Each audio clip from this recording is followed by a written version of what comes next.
ये तो रिकॉर्ड होना चाहिए भाई। ये तो हमें पता ही नहीं था कि यहाँ ये जापान T20 के चैम्पियंस हैं। तो मैंने इनके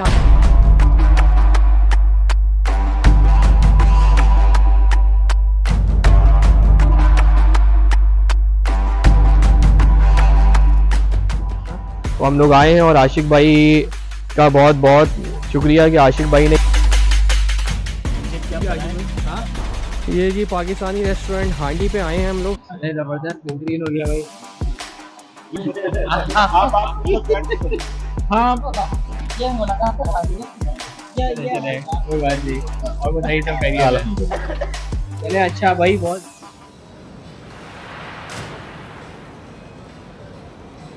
आशिक भाई से मुलाकात करने जा रहे हैं। दोस्त के हमारे बड़े भाई हैं आशिक भाई।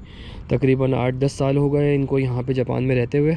इन्होंने अपनी लोकेशन भेज दी है, इसको फॉलो करते हुए आशिक भाई के पास जाएंगे और फिर इंशाल्लाह आशिक भाई के साथ हम जो है वो जाएंगे। आज जापान का कार्स का सबसे बड़ा ऑक्शन होता है, उस ऑक्शन को देखने के लिए कि जी जापान में ऑक्शन कैसा लगता है और जापान में ऑक्शन का आपको एक्सपीरियंस भी आज कराएंगे।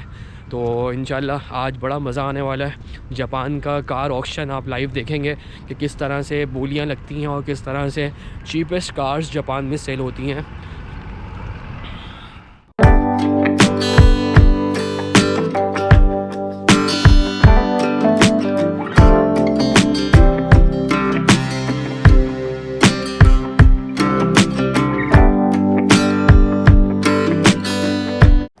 और ये जी मैं ऑक्शन जाने के लिए स्टेशन पे पहुंच चुका हूं और बस थोड़ी देर में ऑक्शन में हम पहुंचेंगे और इसके बाद इंशाल्लाह आशिक भाई से मुलाकात करेंगे और आपको दुनिया का सबसे बड़ा ऑक्शन USS ऑक्शन दिखाने वाले हैं हम।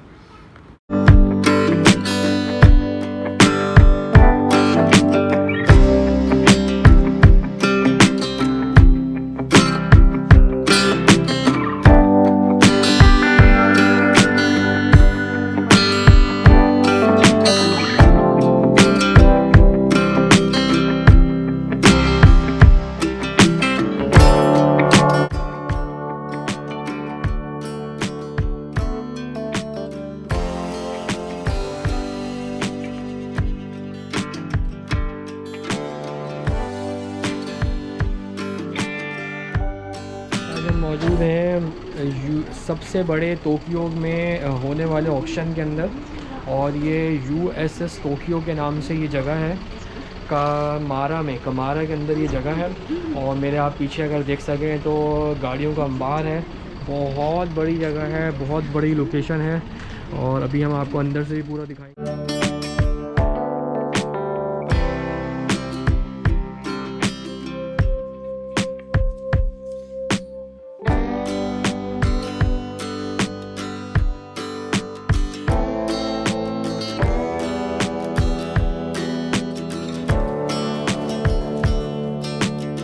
आप मेरे पीछे गाड़ियाँ देख सकते हैं और मेरे साथ मौजूद हैं आशिक भाई। आशिक भाई का काफ़ी अरसे से मेरा इरादा था कि आशिक भाई से मुलाकात होगी और आज जो है ज़िंदगी ने मौका दिया है कि आशिक भाई से हमारी मुलाकात हो गई है। आशिक भाई से हम डिटेल में बात करेंगे और अभी हम पहले आपको US ऑक्शन दिखाते हैं। चलें जी। तो हमें पता ही नहीं था कि यहाँ पर जो है ना वो आशिक भाई और ये भाई जो है ये सलमान भाई ये जापान T20 के चैम्पियंस हैं। तो मैंने इनके हाथ में ये देखा बैट तो मैंने पूछा इनसे तो इन्होंने ये रिवील किया कि जी हम T20 के चैम्पियन हैं जापान के। तो भाई ये तो मज़ा आ गया मेरे। चलें जी आप T20 के चैम्पियंस से मिल रहे हैं आज जापान के अंदर। Best player of the year इस साल का। जी बेहतरीन। एंटीक गाड़ियाँ चेक करें, ये एंटीक गाड़ियों की साइड है।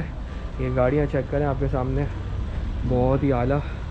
अच्छा ये भी हैं तो जंगले में इसकी तो परमिशन लेके आनी पड़ेगी, इनको तो हाथ लगाना ही मना। अच्छा के लिए स्पेशल परमिशन लेके लॉक खोल। ये देखें जी आशिक भी बता रहे हैं स्पेशल परमिशन लेनी पड़ेगी इसके लिए। तो बाकी ये देखें आपके सामने बहुत मतलब गाड़ियों का समंदर है यहाँ पे।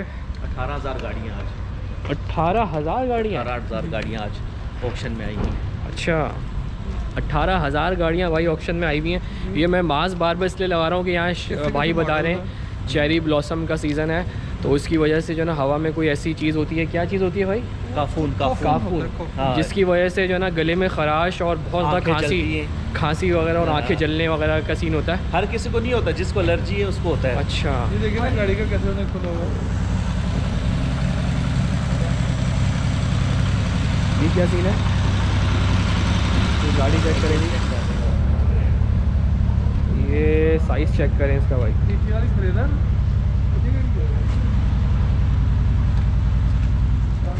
जगार का ओल्डेस्ट तरीन मॉडल वही है। एंटीक गाड़ियाँ आपके सामने हैं। और ये गाड़ी चेक करें आप, यूएसएस ऑप्शन।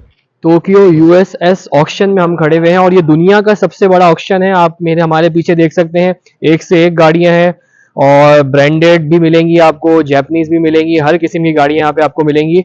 और हम इस ऑक्शन को देखने के लिए आशिक भाई ने कहा था कि यार इधर ज़रूर आना, तो हम लोग आए। ये थोड़ा सा बताइएगा इस ऑक्शन के बारे में, कितने अरसे से आप तो माशाल्लाह एक काफ़ी टाइम हो गया जापान में आपको, कितने अरसे से ये ऑक्शन लग रहा है और तकरीबन डेली लगता है, वीकली लगता है, क्या तरीक़ेकार होता है इसका? ये हर थर्सडे, हर Thursday। जुमेरात के दिन, और तकरीबन 17-18 हज़ार गाड़ी हर वीक आती है यहाँ सेल होने के लिए। और तकरीबन 11-12 साल से तो मैं मेंबर हूँ, अच्छा, तो मेरा ख्याल है 20-25 साल से तो होगा ये। 20-25 साल से लग रहा है। जी, तो यहाँ की कोई मेंबरशिप लेनी पड़ती है? मेंबरशिप लेनी पड़ती है। और इस तो मेंबरशिप का बेनिफिट क्या होता है अगर कोई मेंबरशिप लेता है तो? इस मेंबरशिप ये इतनी आसानी से नहीं मिलती। चाहिए यहाँ के लोकल्स को मिलती होंगी? यहाँ के लोकल 2 गारंटर चाहिए अच्छा जिनकी अपनी जायदाद हो। अच्छा, यहाँ हाँ, पर उसके अलावा फिर आपका सारा डेटा चेक होता है। सही है। हमारा जिस तरह क्रेडिट कार्ड पाकिस्तान में बनता है, पूरा डेटा चेक हाँ होता हाँ है। हाँ हाँ इस टाइम आपकी ब्लैक लिस्ट नहीं है या कुछ आपने लोन वगैरह तो नहीं हाँ लिया, हाँ हाँ, तकरीबन सारी चीज़ें क्लियर होती हैं, उसके बाद ये आपको इश्यू करते हैं। ओके। अच्छा, और और लेकिन आप फिर इनकी 300 स्टार्टिंग में जो है ना 25 से 30 लाख की आप बाइंग कर सकते हैं विदाउट पेमेंट लेकिन करके। उसके बाद कि आपका पहले इधर कंपनी रजिस्टर्ड होनी चाहिए, उसके बाद आप वो तो ऑब्वियस सी हाँ। बात है कि कंपनी रजिस्ट्रेशन के बगैर आप बिड कैसे मारेंगे, वो तो जी, कराची जी। में भी नहीं कर सकते आप। सही सही है। उसके बाद ये कंपनी रजिस्ट्रेशन हो, उसके बाद फिर आपका गारंटियर अवेलेबल हो, जिसकी जापानीज गारंटियर और उनके जाती मकान होने उनके जाती यहाँ का मकानात हो। वो गारंटी के साथ अपने और पेपर इस मेंबरशिप की बेसिस पे आपको क्या बेनिफिट है? आज जापान जो यूएसएस के जितने भी ऑप्शन है मुख्तलिफ शहरों में, वहाँ से आप गाड़ी उठा सकते घर में बैठ के भी उठा और सकते हैं। क्रेडिट पे उठा सकते हैं? क्रेडिट नहीं है, आपकी गाड़ी तो आपके पास आ जाएगी, लेकिन आप उसकी पेमेंट करेंगे तो पेपर आएंगे। ओके, एक गाड़ी वीक आ के जाएगी अंदर, हाँ, और पेपर्स के लिए आपको पेमेंट करनी हाँ, पड़ेगी। 1 वीक के अंदर का टाइम होता है, 1 वीक के अंदर अंदर आपने पेमेंट करनी है। ओके हो गया, ओके हो गया। इसकी मालियत तकरीबन मेरा ख्याल है पाकिस्तान जापान की जो है ना, जापान की तकरीबन 3-1 करोड़ होगी। अच्छा, ये वाली हाँ जी, 4 करोड़ होगी। 4 करोड़ रुपए की गाड़ी है भाई, देखो। तो ये यहाँ पे वैसे ऑक्शन में ये गाड़ियाँ पाकिस्तान में तो 4 करोड़ रुपए की, यहाँ कितने की मिल जाती होगी? यहाँ 4 करोड़ की है। अच्छा, यहाँ पे 4 करोड़ की है, पाकिस्तान में तो 10-12 करोड़ की लगाए। ये लैम्बोर्गिनी खड़ी हुई है। ये जीटीआर की की लाया हूँ मैं। ये आशिक भाई ने बोला अपना शौक पूरा कर लो, अंदर बैठ के देख लो। चले चले आशिक भाई, आप आगे चले। खोल दी? खोल दी।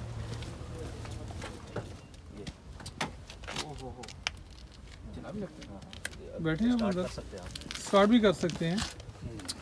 और भाई ये हमें बैठ गया हूँ। कौन सी थी ये मॉडल, कौन सा था? GTR Nissan R30। R30 Nissan GTR।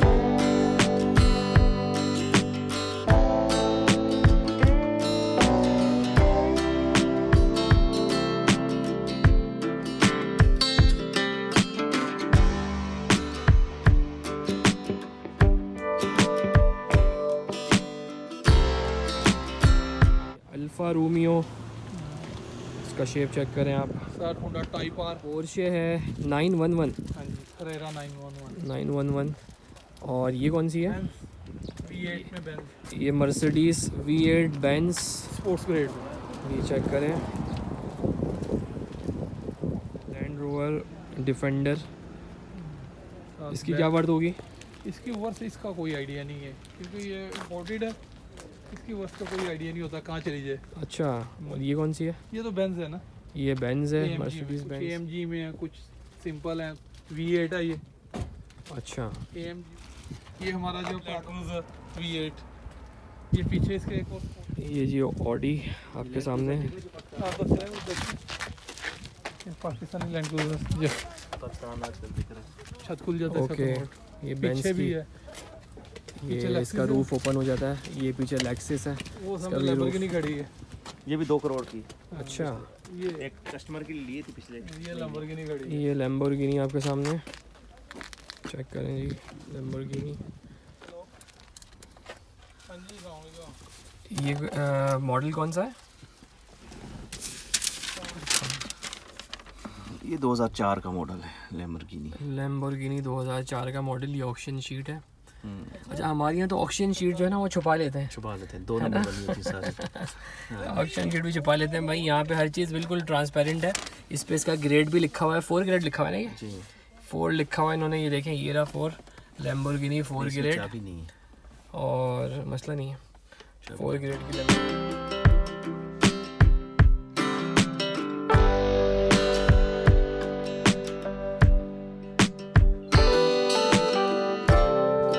ये हाईएस्ट का अपग्रेडेड मॉडल है। ये पाकिस्तान में अभी तक नहीं आया गालिबन। जी। टोयोटा ग्रैंस, और ये हाईएस्ट का अपग्रेडेड मॉडल है। ये चेक करें आप। ये आशिक भाई पाकिस्तान में नहीं आया। पाकिस्तान में नहीं आएगा। गाड़ी अभी ये लॉक है तो अंदर से नहीं दिखा सकेंगे, लेकिन इंटीरियर आपको यहीं से देख के आइडिया हो रहा होगा कि इंटीरियर कितना प्यारा है। मसाज सीट्स हैं सारी की सारी, और पीछे की भी सीट्स बिल्कुल कंफर्टेबल और मसाज वाली सीट्स हैं।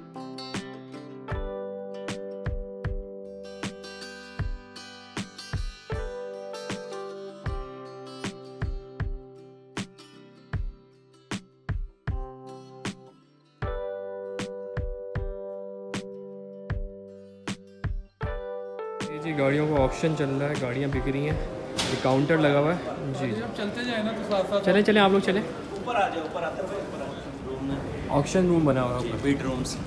बेडरूम्स और ऑक्शन रूम्स बने हुए हैं। ये जी चेक करें स्क्रीन्स, और ये पब्लिक देखें कितनी बैठी हुई है अंदर। आपके सामने ऐसा लग रहा है कोई ऑडिटोरियम है कोई, और ये यहाँ पे सारी बिल्डिंग्स हो रही हैं। तो कोई दुनिया से लोग आते हैं। ये इस तरह के खालूस साइड पे ये ऑनलाइन भी चल रहा है, ये ऑनलाइन भी है, पूरी दुनिया से ऑनलाइन भी है। वेबसाइट जो है, वेबसाइट ऑल वर्ल्ड चलता है ये ऑनलाइन। ओके। 1 2 3 4 5 6 7 8 9 10 12 स्क्रीन चल रही है, 12 गाड़ियाँ एक टाइम में खड़ी हैं।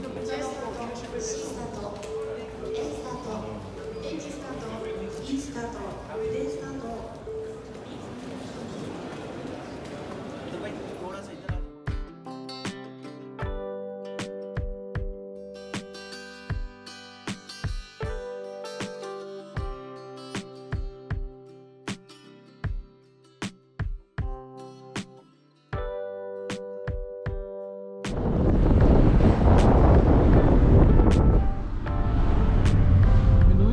आशिक भाई कौन सा एरिया है? फिलिपीन ये चीबा के अंदर नोदा, चीबा, ये वाला आपको मैं 3 जाना। चीबा के एरिया में है। जहाँ नारिता एयरपोर्ट है ना, नोदा, ये हम नारिता से नज़दीक हैं अब।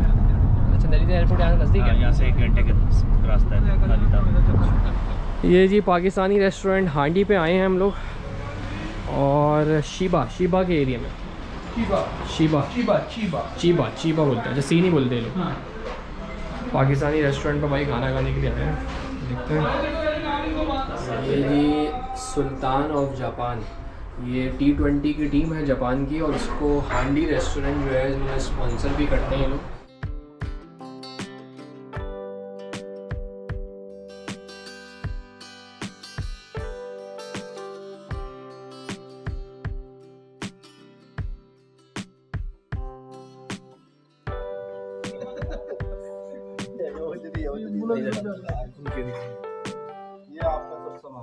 वो दे दें, चटनी भी दे दें। ये क्या है? निहारी। ये निहारी है भाई। ये मुर्ख सुल्तानी आ गया। ये क्या है? सैलेड है। अच्छा, ये सैलेड है, और सही। आप ग्रीन सैलेड खाएंगे?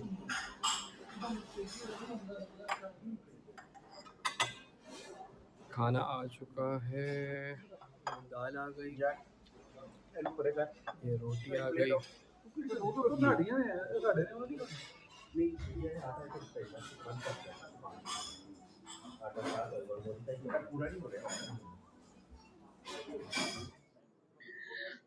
अस्सलाम वालेकुम। रिजवान भाई के साथ आज हम मौजूद हैं जापान में।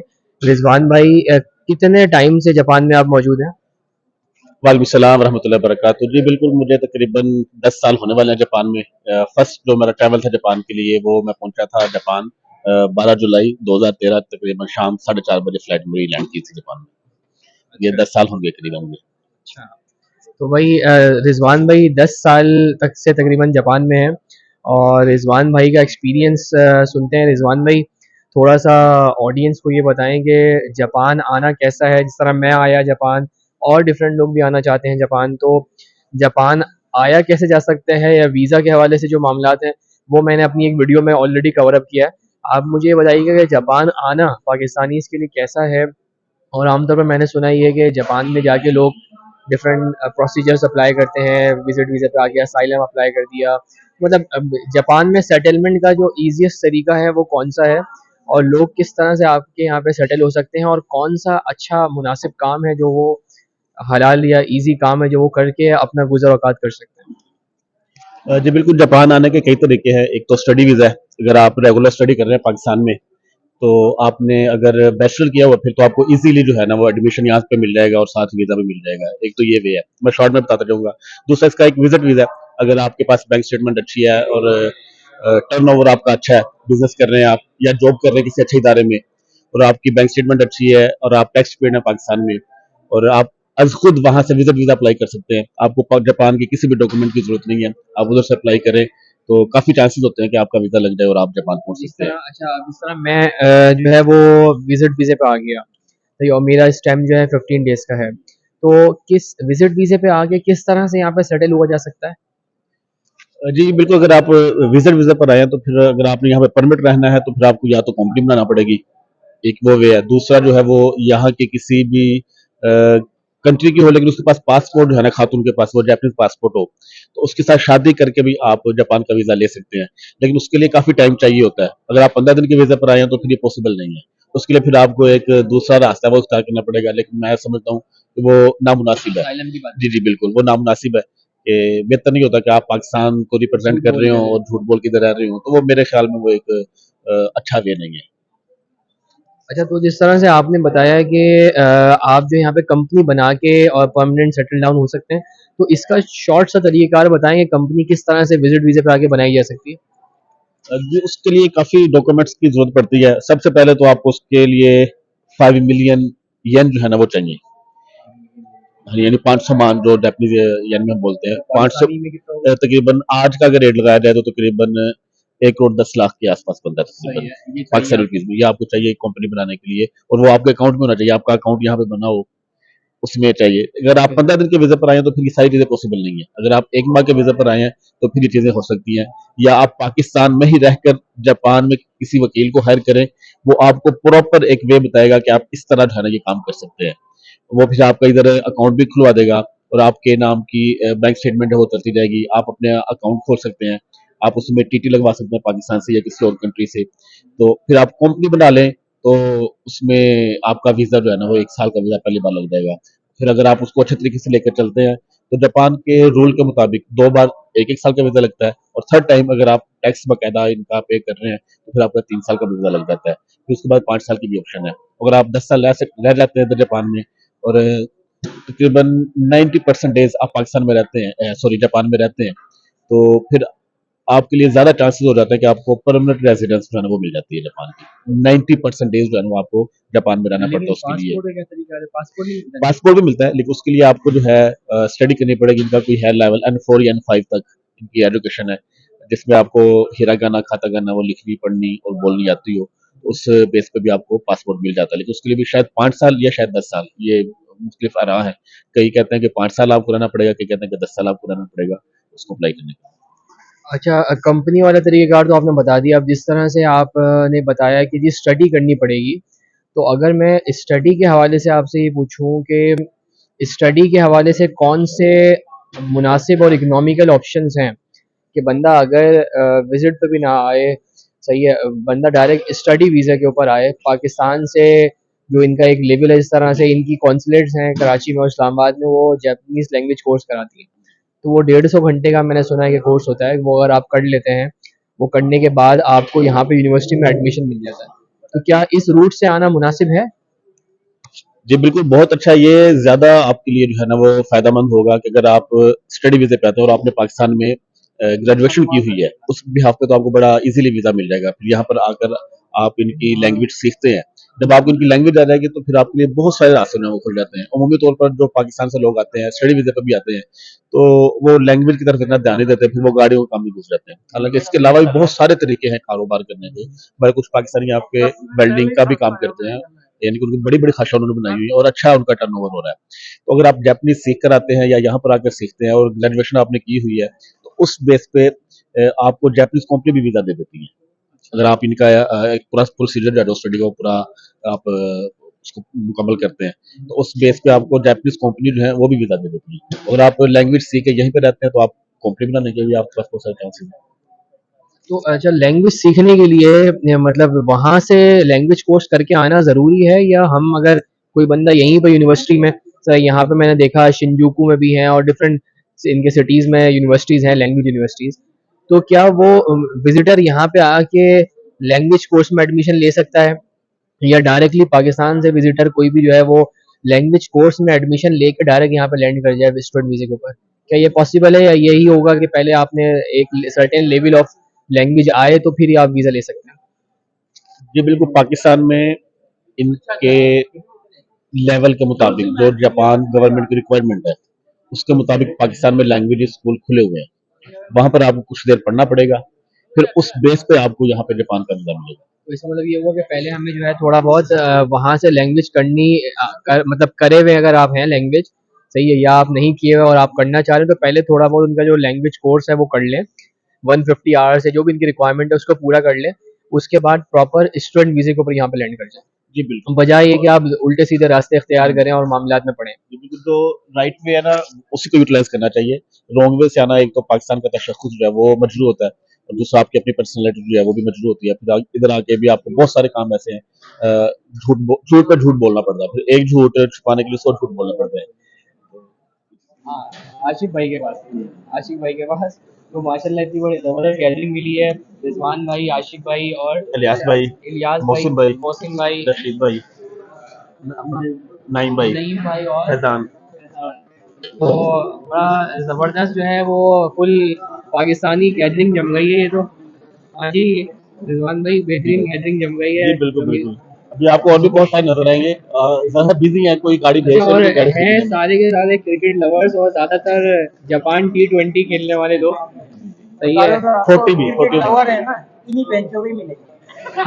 स्पेशल क्रिकेट वालों के लिए बेंच है। अरे ज़बरदस्त बेहतरीन हो गया भाई। ऐसे बैठे बैठे बैठे बैठे तो सही। आप बैठे, आप इधर बैठे। वाइस कैप्टन है आप? ये वाइस कैप्टन। वाइस नहीं, वॉइस है, ये बोलते बोलते बस चल रही है ना? ये मास्क चल रही है थोड़ा अभी। इंटरव्यू चल रहा है। मास्क उतारे सर आप। बैटरी तो लो भैया। बैटरी तो इन्हीं का तो आपको बताया था कि अच्छे क्रिकेटर है माशाल्लाह। अच्छा। इन्होंने अच्छी बैटिंग की थी। अच्छा। चैंपियन बने ना, फाइनल में इन्होंने 70 किया था। अच्छा सही जापान पहला जापान और में। इंडिया से? पाकिस्तान से। अरे पाकिस्तान से? अच्छा भाई, आपने बंगाली नहीं बोला। नहीं यार, तो क्या हो गया, इंडिया वाले बुरे तो नहीं होते यार। मुझे ऐसा लगा कि मुझे शायद आपने बताया था कि वो इंडिया वो प्रशांत दूसरा है, उसका शक्ल नहीं है। सही है, सही है। चले कोई बात नहीं। और बताइए सब खैरियत है? चले अच्छा भाई, बहुत ज़बरदस्त जो है गैदरिंग यहाँ पे लग गई है, सही है, और बेहतरीन गैदरिंग है ये। इनका रिकॉर्ड इन्होंने एक सीजन में 1400 रन किए। 1400 रन किए हैं? जी, सीजन में। कैसे कर लिए भाई? बस अल्लाह का शुक्र है। हो गए। साथ इन्होंने सेंचुरियां अच्छा पूरे सीजन के साथ। अच्छा। 1400 रन कैलेंडर ईयर में सबसे ज्यादा हाईएस्ट रन का रिकॉर्ड है जापान में। बेहतरीन बैटिंग तो लाजवाब, नो डाउट। क्या बात, जबरदस्त बेहतरीन हो गया भाई। ये सारे हमारे जो है वो बेहतरीन जो है स्टार्स मौजूद हैं, क्रिकेट लवर्स और क्रिकेट स्टार्स फ्रॉम जापान।